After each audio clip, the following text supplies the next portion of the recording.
Hello, loves. Here is the longer, extended version of making Galinda and Elphaba. Is it Galinda or Glenda? Because, like I said, I never watched the movies, but I know from the original Wizard of Oz, it's Glenda, but it's spelled Galinda.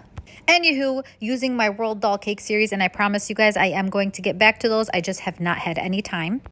I'm going to go ahead and cover it up with a lot of flurry of fondant, and I want it to look like drapes onto the cake. So you got to be very light with your fondant. You kind of have to fluff it out like you normally would a dress. So for her top, it's a little sharp on the corners.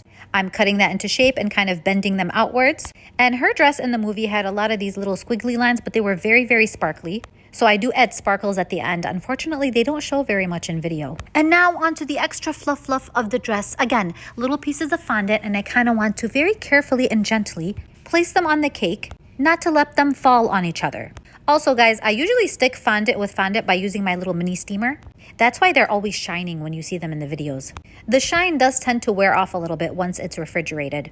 Now we want some depth here, so we're going to airbrush it pink, get into the little nooks and crannies of it all, and then we're going to add a little bit of luster dust. So, who watched this and who enjoyed it? I'm going to be honest with you guys, I don't like musicals. They're just so boring. I don't know what it is about them. And see, like, I don't consider the first Wizard of Oz a musical. I know there's some singing, but I don't like when the entire movie is a musical. Except for The Greatest Showman. Anywho, let's enjoy her. At first, I showed you that video because she had blue eyes, so then I colored in her eyes to be brown. I added some of the little squiggly designs on the bottom, and even her crown glows a little bit. I do love her. She turned out so pretty. Okay, now on to Elphaba. This kind of reminds me of like Barbie and Eisenheimer. Wait, what? You know, the whole black and the pink, or the black pink, group that sings. Anywho, I had to use powder for the skin because gel liquid food coloring does not stick on plastic. And then when I put the original powder on, it kind of matted. So that's why it kind of looks like that. Now for the dress, had to put those little squiggly lines all over it. And then I laid a little piece of black fondant so that the rest of it can stick on there. And because I wanted to look like she was walking and it was blowing in the wind, I had to put black underneath it because we don't want the cake to show. In the movie poster, her leg shows, but we can't have that here, can we? Did you guys notice that I don't do the back of the cake?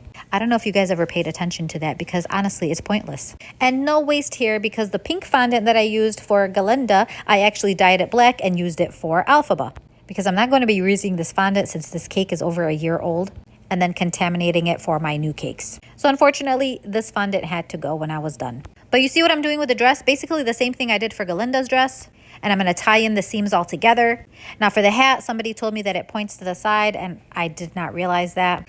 Also, someone commented, not my best work. I mean, I don't know. That's kind of how her dress was.